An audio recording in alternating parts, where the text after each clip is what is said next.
What's the only weekly wrap-up of the top compliance and ethics stories? It is This Week in FCPA with Tom Fox, the voice of compliance, and Jay Rosen, Mr. Monitor. Each week, Tom and Jay highlight 10 stories which caught their collective eye, talk about sports and movies, highlight top podcasts, and preview their upcoming events.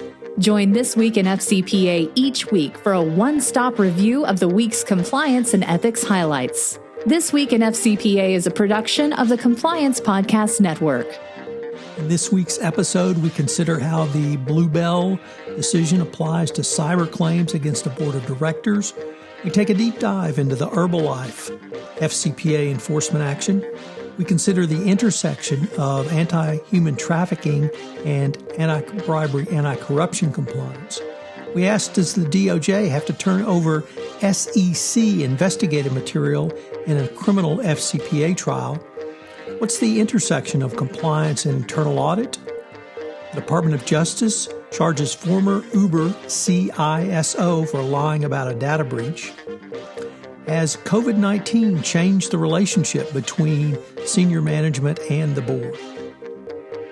These stories, podcasts, and upcoming webinars all on This Week in FCPA. This Week in FCPA is a production of the Compliance Podcast Network and a proud member of C-Suite Radio. Thanks so much for listening. Hello, everyone. This is Tom Fox, the voice of compliance, back again with Mr. Monitors himself, Jay Rosen, for This Week in FCPA, episode 222, not room 222, but episode 222.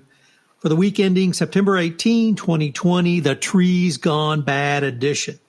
Jay, as Donald Trump blames the California and Oregon forest fires on trees gone bad, are you still braving the surge in COVID by staying safe? We are indeed. Safe behind our trees. Well, when trees go bad, that means they will self-immolate and cause forest fires. So for those of you who wondered what causes forest fires, we now know. So we had a lot going on this week, Jay, and we started with an article that I found incredibly interesting. Some three authors, one from McDermott, Will, and Emory, a couple of professors, one from USC and one from Minnesota State, wrote an article about the Bluebell Board of Directors decision around Caremark. They looked at it, though, Jay, from cybersecurity claims, and they laid out a process by which a plaintiff's lawyer could bring a cybersecurity claim against a board if there's a breach. Recognizing this was cyber, nevertheless, I found it incredibly useful for the compliance practitioner because it lays out what a board needs to do to avoid Caremark liability under a Bluebell type claim, but also really gives some, I think, excellent pointers as to what a board needs to do. So, of course, we cited to the article. Kudos to the authors. I thought it was incredibly well done. And for those who have struggled with what should I tell the board their role is, I think if you use this article and think about it not from the cybersecurity perspective, but from the compliance perspective, you'll really be able to educate your boards quite well. So next up, Tom, we've got a couple articles about Volkswagen closing out its monitorship. One comes to us from Jack Ewing in the New York Times, and then another one from our good friend Menke Sun at the Wall Street Journal Risk and Compliance Journal. Volkswagen AG has wrapped up a 3-year suspension program under a U.S.-appointed independent monitor in the wake of its emissions scandal, resulting in a more transparent company, top executives have said. But the end of the monitorship is not the end of the journey. The company is committed to the continuous improvement of its organization and culture, and so are all the board and management colleagues. The German car maker has worked to strengthen its risk-based compliance program and has focused on training to improve workplace culture as it sought to meet obligations under a plea agreement with the U.S. Department of Justice. The deal with the Justice Department was related to the company's 2017 diesel emission settlement. In that, Volkswagen admitted in 2015 to have rigged some 11 million of its diesel vehicles worldwide with software that allowed them to dodge government emission standards. Volkswagen said that since 2017, it has updated and strengthened its structures and systems in technical development, governance, risk management, compliance, and legal functions, among other divisions. These efforts included appointing dedicated compliance officers for individual business sections, such as marketing and sales. The compliance process is structured now in alignment with business activities.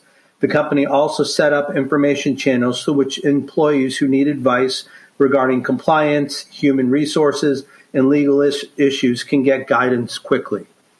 The company has trained employees on its code of conduct and provides anti-corruption training to those who have contact with government officials. The Justice Department had appointed Larry D. Thompson, a former U.S. Deputy Attorney General, as Volkswagen's independent compliance monitor. Mr. Thompson issued his third and final audit report this June, according to the company. The monitoring covered the company's subsidiaries and affiliates, excluding Porsche AG and Porsche Cars North America. Volkswagen AG has become a different company and a better company, Mr. Thompson said. Volkswagen can be proud of the progress it has made. It has required continued vigilance, but the structures and processes in place and the commitments at all levels of the company, along with the oversight of the supervisory board, can make Volkswagen a long-term and sustainable ethics, integrity, and compliance success. So, we say often that companies who go through these experiences have the best program that they can buy, and they're cutting edge. And what we hope for Volkswagen is they don't follow the path of Wells Fargo onto recidivism. I took a deep dive into Herbalife this week, and I really I don't want to kind of belabor the facts of the case too much because we went into that detail last week with a great series Mike Volkov had. But there's some of the highlights that I wanted to put forward. Number one, I don't think the board of directors was in on the bribery scheme, but the board was either incredibly inane, incredibly inept, or incredibly naive. At least two board members asked about 4 years worth of $7.6 million in GTE reimbursement out of the China business unit, to which the head of internal audit replied, these findings are typical of those found in similar audits, and they're, quote, within tolerance, end quote. That's either an outright lie or ineptitude by the head of internal audit. So, and let me just say, there's never been an internal audit in the history of the world ever where $7.6 million in questionable GTE spend was typical or within tolerance. So either the board got lied to or they didn't follow up. But it really points to the need that the board has to oversee, and the board can't simply take senior management's word. Ronnie Reagan was right in one respect beyond just say no, and that was trust but verify. And unfortunately, that's what the board of directors has to do as well. So that's sort of point one. Point two is, and we're going to continue our cultural references here because the HBO just had the great series, The Watchmen. And one of the questions is, who watches the watchers? Well, who watched the watchers in this case? Who oversaw internal controls? Who oversaw those who could override internal controls? They actually had an internal control in place which limited a gift, meal, or entertainment to one Chinese official to up to 6 times a year. The Chinese business unit recognized that they would have to get approval for anything over 6 times per year. And the U.S. executive in charge just said, just misrepresent the forms, put false names on there, and they'll go straight through. Well, that really brings up another cultural reference that is incredibly important for the compliance profession, Jay, and that's, of course, the eyes of T.J. Eckleburg.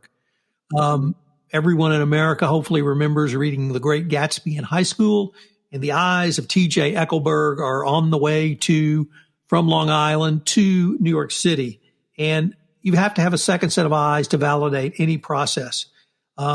Even if an entire organization's corrupt, there's going to be one person who can see this override and take care of it. So you've got to have a second set of eyes. You want to be a little more current.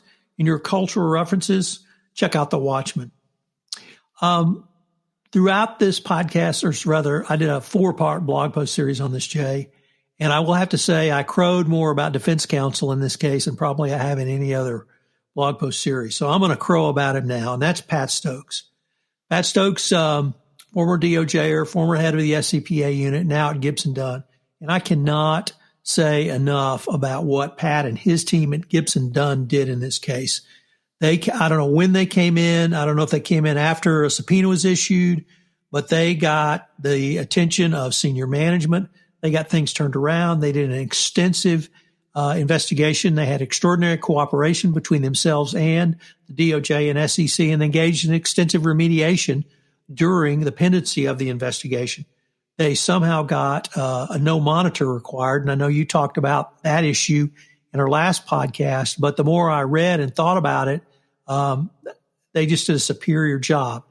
One thing I would have liked to seen is more analysis from the Department of Justice in its DPA as to why a monitor was not required, because those factors are somewhat laid out, not somewhat, they're laid out in the Minchkowski memo, but it's really not laid out in the DPA.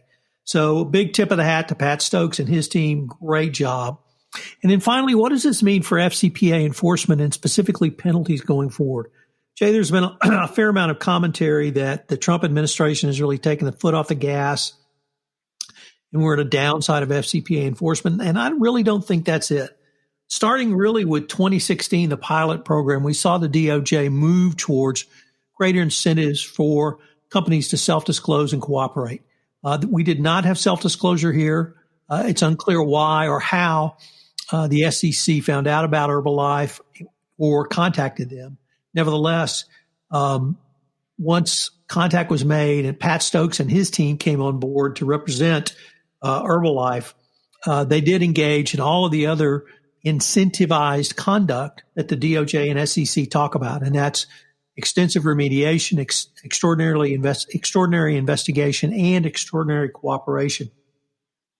If you engage in those, and if you have, even with very, very bad conduct, which I would say opine probably went up to the C-suite, although we don't have that laid out in the DPA or cease and desist order, Herbalife still got a 25% discount off the bottom range of the sentencing guidelines. So I think really what, Jay, this case tells me is the DOJ really wanted to put incentives in place, and they've done so. And that if you find a FCPA violation, you have the opportunity to self-disclose and get a complete declination. If you're like Herbalife, even without self-disclosure, you still can get a pretty good deal out of it. So I think the DOJ is really incentivizing companies to work with them with or without self-disclosure. And it's going to be interesting to see. We've had an incredible year in FCPA enforcement. It's going to be interesting to see what happens the rest of the year, Jay. Next up is the first of two from the FCPA blog. This comes to us from Vanessa Hans. New due diligence laws force companies to rethink human rights and anti-corruption compliance. Earlier this month, Business at OECD and the International Organization of Employers published a new guide entitled Connecting the Anti-Corruption and Human Rights Agenda, a guide for business employers organizations. This guide comes at a time when several jurisdictions will be introducing new regulations on human rights due diligence, such as Switzerland and the European Union. France recently implemented a corporate duty of vigilance law in 2017, and the Netherlands has a new child labor law due. This changing landscape is putting spotlight on human rights compliance and causing companies to rethink their compliance and sustainability functions. Breaking down silos and reducing duplications. The main takeaway from the guide is that cooperative approaches to human rights and anti-corruption compliance have to replace existing silos between compliance, legal, and sustainability corporate social responsibility functions. Due diligence processes are time-consuming, especially since most businesses interact with numerous third parties. Looking at due diligence with a corruption and human rights lens requires a logical and coordinated approach. Beyond understanding the data which arises from anti-corruption and human rights compliance, Pushing the human rights and the anti-corruption agenda forward in any business requires a strong corporate culture focusing on integrity. Collective action is a solution. Human rights and anti-corruption compliance synergies can be explored through a company's engagement and multi-stakeholder cooperation and collective action initiatives. Collective action offers a framework for companies to develop sector-specific best practices through constructive exchanges with peer companies. The Basel Institute on Governance is convening and facilitating a series of short private sector roundtables underneath Chatham House rules. These offer an opportunity to discuss together with other companies the opportunities, risks, and methodologies around human rights and compliance risks related to due diligence and other related issues. We link to this in the show notes and hope you'll check it out. Jay, next up, the coolest guy in compliance, Matt Kelly, goes legal on us. Matt doesn't write about legal issues too often, but it's always fun when he does. And he came across a really interesting case. You'll, of course, recall the Cognizant Technologies FCPA enforcement action, where we had alleged C-suite involvement in the form of the CEO and general counsel. They are both under individual indictment for their actions and are fighting this tooth and nail. And this fight revolves around whether they should have access to the SEC's investigative materials around the Cognizant Technology case. So the Department of Justice brought criminal action against these two individuals. The SEC did not. The SEC did not bring civil action.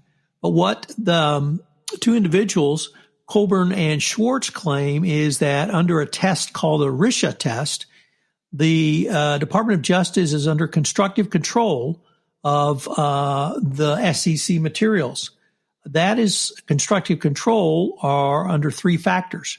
When a party with knowledge of the information is acting on the government's behalf or under its control, to the extent of which the government agencies are a part of a team or participating in a joint investigation or sharing resources, and whether the entity charged with constructive possession has ready access. And what the court found that the court needed additional findings on these points. So there's going to be a hearing on this. I have to admit, this is a complete geekness for lawyers, and I really loved reading this case. But it obviously has not come up in the FCPA world before because we have so few FCPA criminal charges. So it's going to be interesting to see whether or not the Department of Justice has to give up SEC documents. Of course, this is just really one big fishing expedition by the defendant's lawyers, but maybe there's something in there that they can use. So interesting article from the coolest guy in compliance. So next up, we have another article from one of the friends of the podcast, Mike Volkov, writing in his Corruption, Crime, and Compliance blog. We take a look at the importance of internal audit and compliance partnership. In wake of the International Institute of Auditors' recent proclamation of a revised and controversial three lines of defense model, Mike thought it would be helpful to underscore the importance of the internal audit and compliance functions to effective internal controls, including ethics and compliance programs. In most companies, internal audit and compliance work together effectively to leverage each other's resources and overall efficiencies. IA conducts an annual risk assessment to identify and risk rank financial activities, to develop a multi-year audit plan for review by the audit committee. This risk assessment is also helpful for compliance purposes as well. It's a valuable source of risk information that can be incorporated by compliance into regular risk review and updated procedures. Aside from the basic function, internal audit conducts relevant site visits and audits, sometimes with compliance staff who might conduct a compliance review contemporaneously. Most internal audit and compliance staff coordinate their activities, priorities, and projects. An empowered internal audit function naturally elevates the importance of compliance.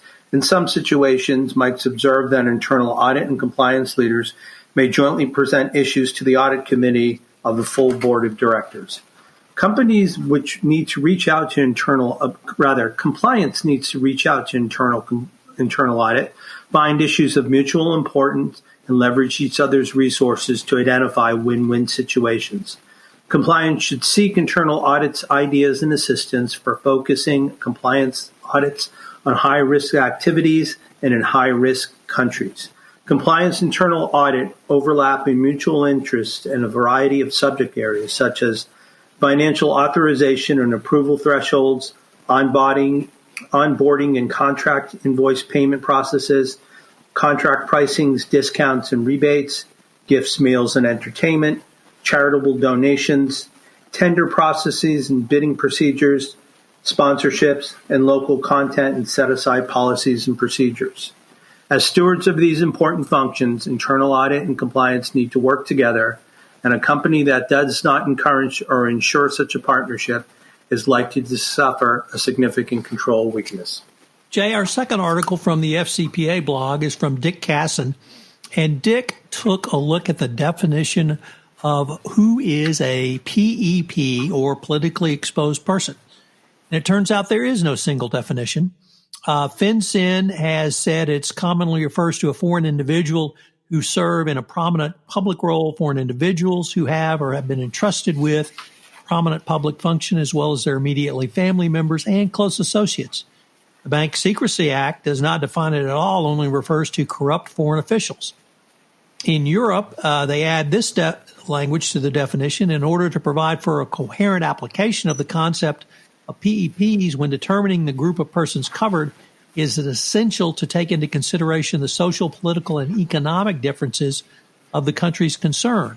The Financial Action Task Force says foreign PEPs are individuals who are or have been entrusted with prominent public functions by a foreign company, for example, heads of state or government, senior politicians, senior government officials, judicial or military officials, senior executives of state-owned corporations, and important political party officials. Can these definitions be reconciled? Not really.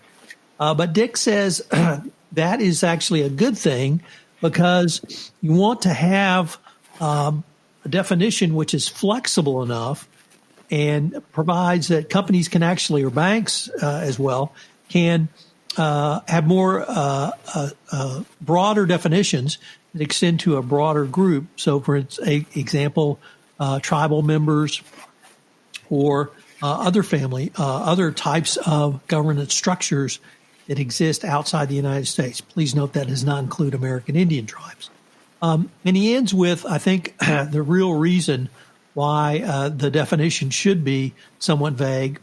He said, if there was an authoritative body to expressly eliminate certain categories of persons from the definitions of PEPs, specifically circus clowns, we all know what would happen. Suddenly the world would be crowded with circus clowns who just happen to have some coincidental connection to this or that kleptocrat. So a really interesting article from Dick Casson, and it really shows how with a well-thought-out definition, you can craft your own definition, which I think a regulator will take heed of. Great. We're up to article number 8, taking a look at something from Corporate Compliance Insights. And they're asking, how has COVID-19 changed the relationship between board and management?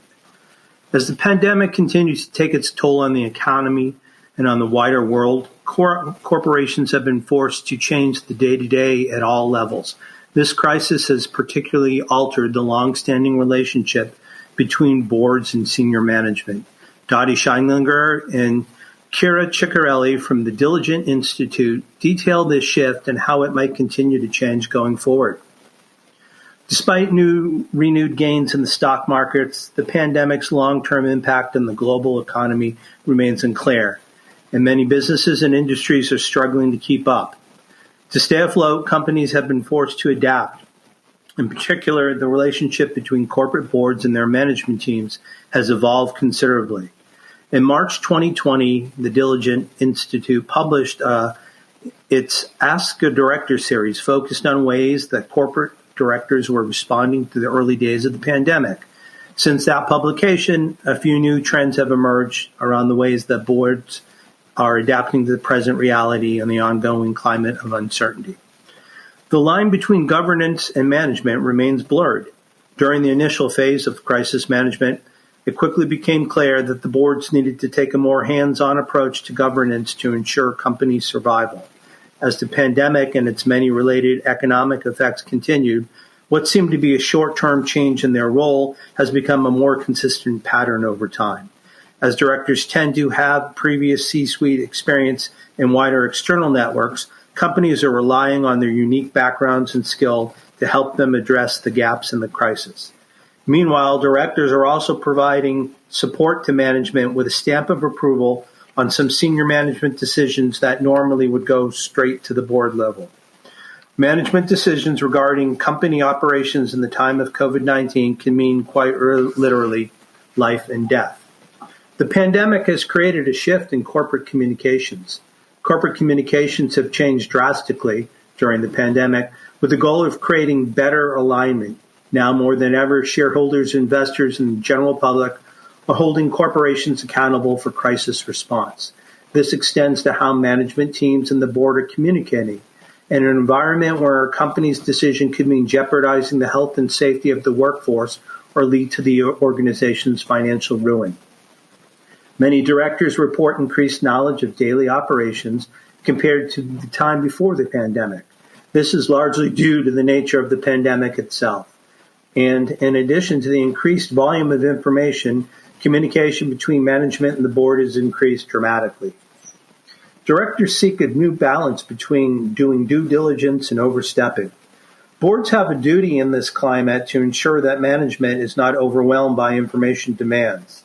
Though directors should seek relevant information for oversight, especially in a crisis, they must also recognize the importance of limiting information seeking to time-sensitive and pertinent inquiries. Before COVID-19, directors generally refrain from engaging in day-to-day operations, as doing so can create inefficiencies and at best and a company-wide crisis at worst. Once the pandemic subsides, how can communication shift back to normal, and what will that shift look like? So the authors leave us with 4 questions for directors and executives about corporate governance's new normal. How will the boards and management decide when it's time to transition back to the original roles, and what metrics will you use to determine when this should occur? What aspects of the relationship between boards and management should remain changed, and which should return to, quote, normal, unquote? How effective have increased communications between board and management been for your company during the crisis? And is this communication level feasible moving forward? And finally, is management becoming overwhelmed with information requests as your company moves past an initial crisis management? All very interesting thoughts, and again, we link to it in the show notes. Tom, here's the part of the podcast where we talk about some of your other podcast properties on the web. What are we looking at this week? So, Jay, this week on the Compliance Life, once again for the month of September, I'm joined by Deanna Wongquo. And this week we take a look at the skills she needed when she sat in the CCO chair. Last week we talked about how she got to the CCO chair. Over on 31 Days to a More Effective Compliance Program, this month we're focusing on internal controls. That podcast is sponsored by Affiliated Monitors, so shout out to AMI. We looked at internal controls for third parties on Monday. On Tuesday, internal controls for GTE. On Wednesday, the Board of Director Oversight as an internal control. Thursday, your Code of Conduct as an internal control. And on Friday, what the COSO framework, internal controls framework is. So check out this week's offerings on internal controls. Jay and I both want you to join us for the Converge 2020 upcoming virtual conference, which will be held October 7th and 8th. It's got a great lineup, and the event is free. If you're looking for some CLE, this will be the place for you because you can't beat the price. We have an upcoming webinar from K2 Intelligence Fin, Robin Henry, on how investigators can use social media in fraud investigations. Registration and information are linked in the show notes. And finally, myself, Stephen Martin, a partner at Stone Turn, and Charlie Volker, Legal Compliance Solutions at Skillsoft, we're 3 of us are putting on a webinar on evolving your compliance program under the 2020 update to the evaluation of corporate compliance programs. It's next Wednesday from 12 to 1 Eastern time. It's going to be really interesting. I had some great insights from podcasts with these 2 guys, and we hope to share those for you in the webinar. Great. So if anyone has any comments, criticisms, or things you'd like to address, Tom can be reached at tfox@tfoxlaw.com, and I can be reached as the initial J, ROSEN, at affiliatedmonitors.com. So on behalf of Tom Fox, who's not only the compliance evangelist, but also the voice of compliance, and myself, Jay Rosen, Mr. Monitor, we'd like to thank you for joining us for This Week in FCPA, episode 222, not the classroom as Tom referred to, for the week ending September 18th, 2020, the Trees Gone Bad edition. We hope that you and your loved ones are safe and secure and healthy. And for those of you celebrating the new year, we wish you a sweet Rosh Hashanah. And we'll talk to you next week on This Week in FCPA. Fox at tfoxlaw.com. We also got a new really cool app on the Compliance Podcast Network website where you can leave a voicemail or a message if you'd like to ask us a question or have a topic you would like us to consider. I hope you'll join us again next week when Jay and I look at some of the top compliance and ethics stories for the week that is to become. This Week in FCPA is a production of the Compliance Podcast Network and a proud member of C-Suite Radio. Thanks again for listening, and we look forward to visiting with you again.